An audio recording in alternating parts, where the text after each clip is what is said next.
Hi, everybody. Welcome. If you're new to the channel, my name is Lisa Buchanan, and I've been teaching English as a second language for over 10 years now. So feel free to look around on the channel and subscribe. I will be posting about 1 to 2 videos a week, and they will be focused on improving conversation and improving your overall communication skills. Today's lesson is about fluency. If I were to ask you, what is fluency? How would you answer? You might say, well, Lisa, it's being able to speak a language well. And you would be correct. It is having the ability to speak a language very well.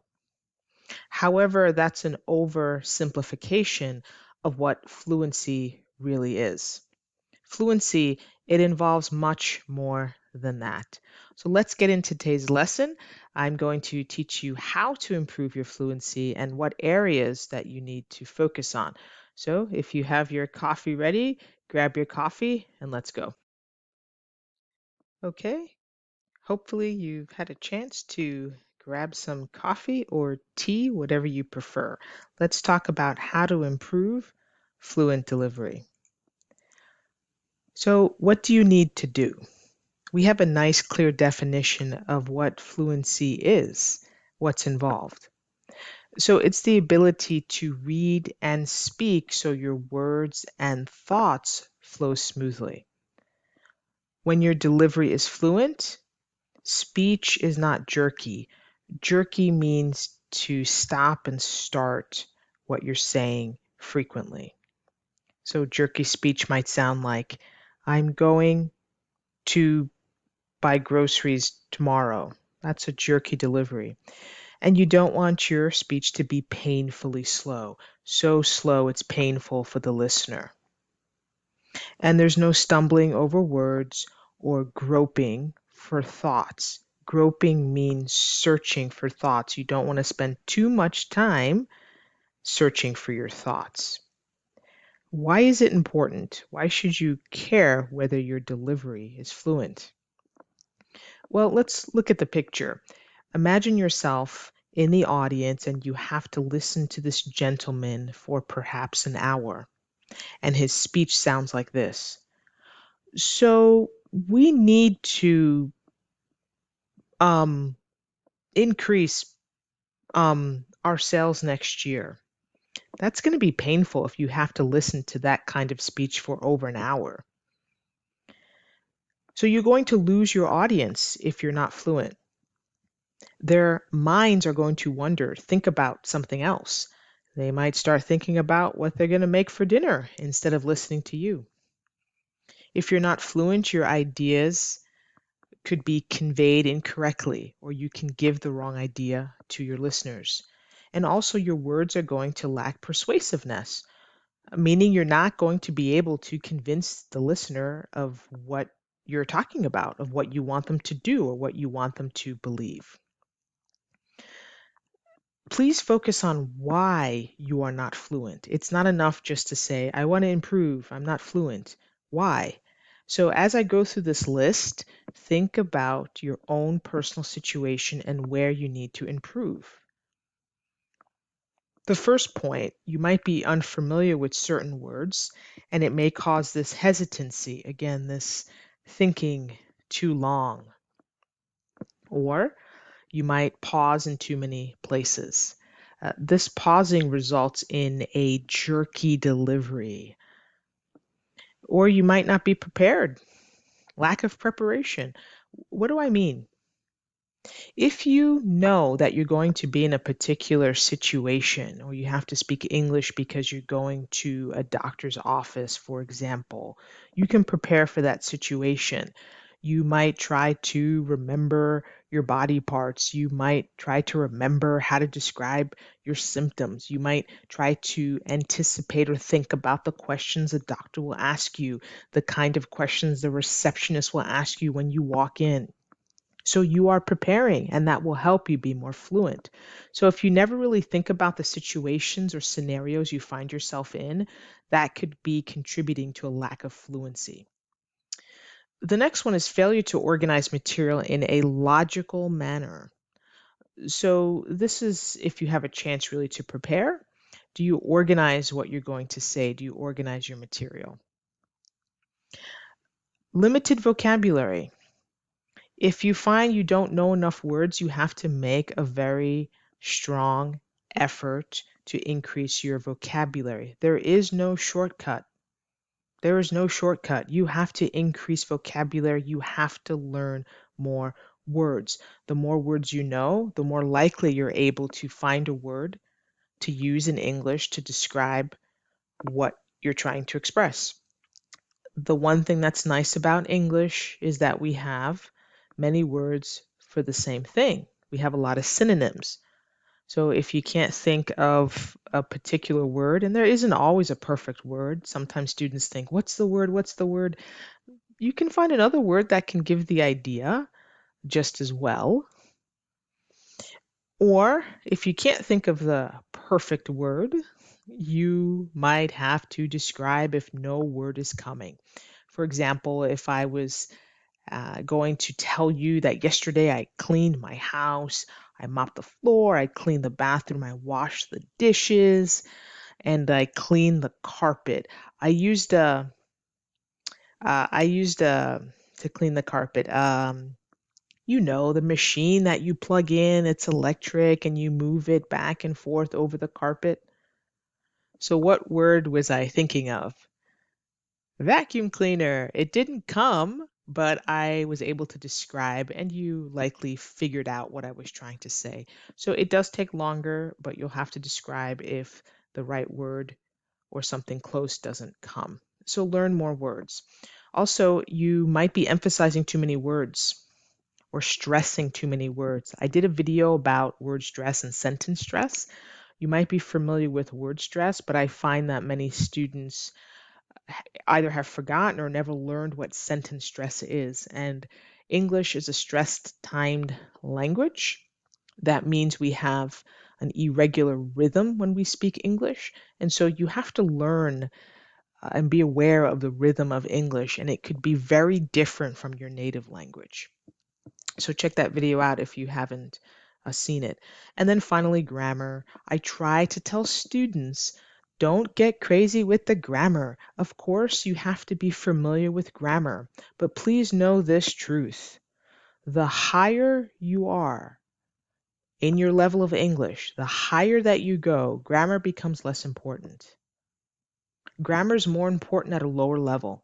So if you are currently at an intermediate level, you know enough grammar to conduct a conversation, to have a well-meaning and clear conversation. So your focus should not be on grammar. Of course, it's important to continue to improve, but it's not as important as increasing vocabulary, getting your thoughts organized, speaking a little quicker if you speak painfully slow, and pausing in too many places. Things you should be avoiding. I want to talk briefly about what's called word whiskers. Word whiskers are these words that we use to fill time because we can't think of the right word. So we might say, those are word whiskers. So we want to avoid them. Very, very, very fluent speakers will rarely use a word whisker. You won't hear them use it, or very rarely. The second point here, abrupt changes in thought. So fluency has a lot to do with how well you understand someone because their speech is organized.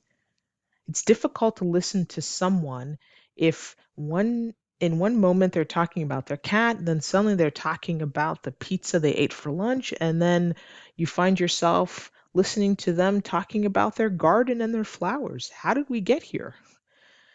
So if there are abrupt or sudden changes in thought, that is a lack of fluency. So a fluent speaker will be able to move from one idea to the next very smoothly. The third point here is to avoid regressions. Well, what is a regression? I'll read the definition. A regression is to begin a sentence and interrupt yourself midway and repeat at least a portion. So you're going back and repeating what you already said. That's super distracting. Look at the example. So we want to increase our sales.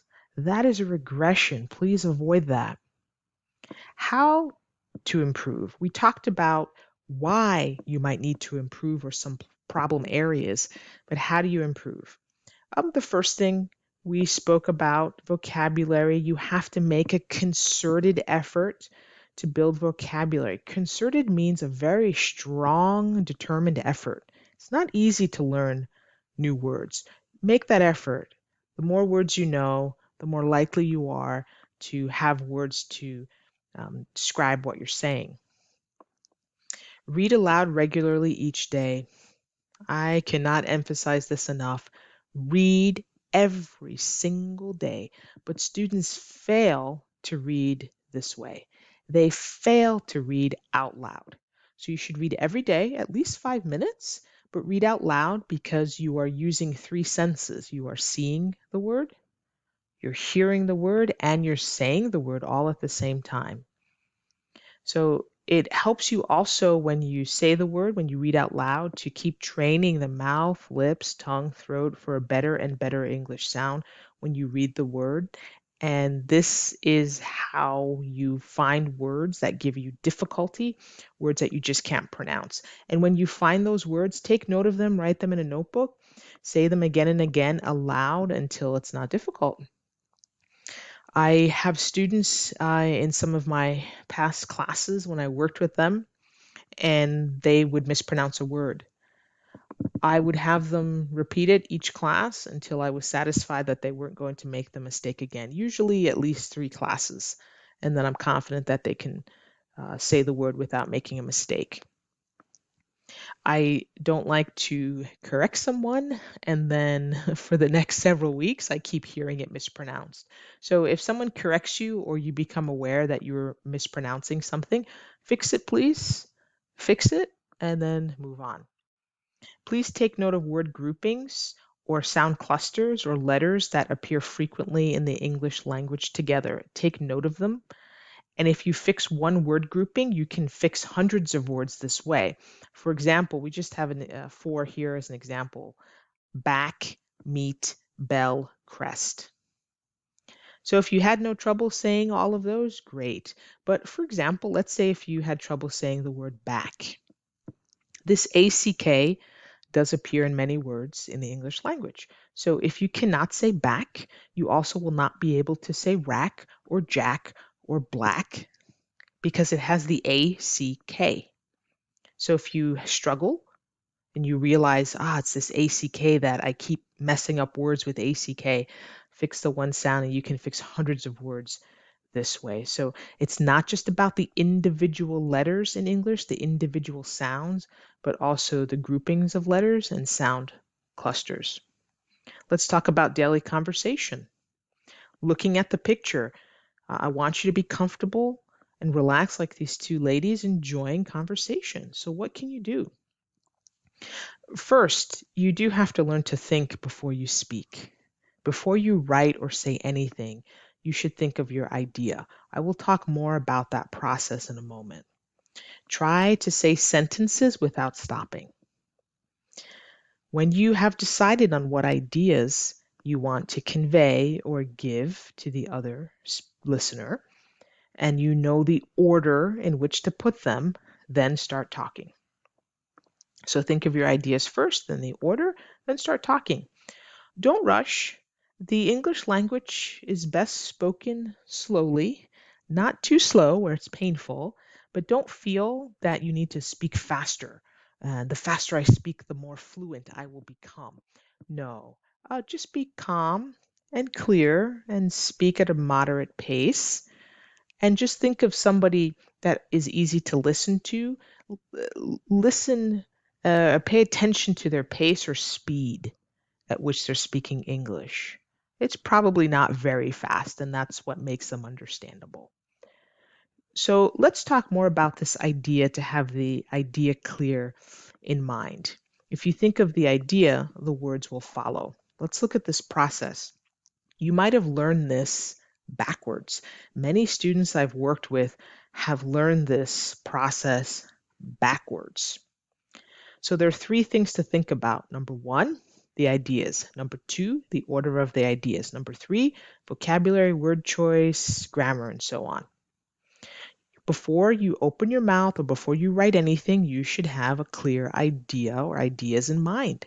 Then put them in order. What do I want to say first, second, third, and so on? What makes sense to say something first? What makes sense to come next? What makes sense to end with? What should I end with? Then you think about the words and then how you want to say them, your word choice and your grammar and so on. So out of all three of these, which point do you think students panic about first? Which one do you think that they have a lot of anxiety and nervousness over? Yes, you guessed it. Number three, the vocabulary. You worry about the words. You need to switch that around. Vocabulary follows ideas. Think of your ideas, put them in order, then think of the words. A final word about the idea. Please follow along as I read this very important uh, process description here. You'll have to retrain the brain a little bit, but keep your mind on the idea rather than on the words that you are speaking. The words will come more or less automatically, and your thoughts will be expressed as you really feel them. But as soon as you begin to think of words rather than ideas, your speech may become halting. With practice, you can succeed in developing fluency. So again, this halting speech is this stopping and starting, and that's because you're too focused on the words. So try it. This actually does work. Train your brain to think of the ideas first, not the words first. Well, that is an overview of fluency.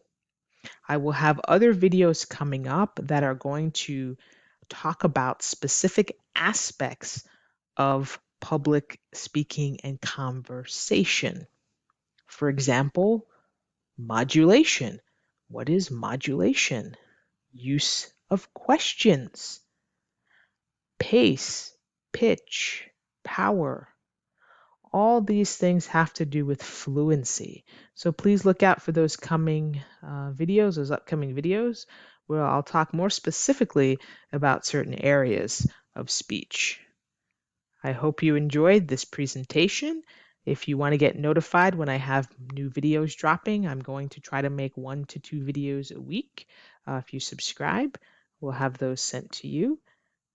Thank you so much and enjoy the rest of your day.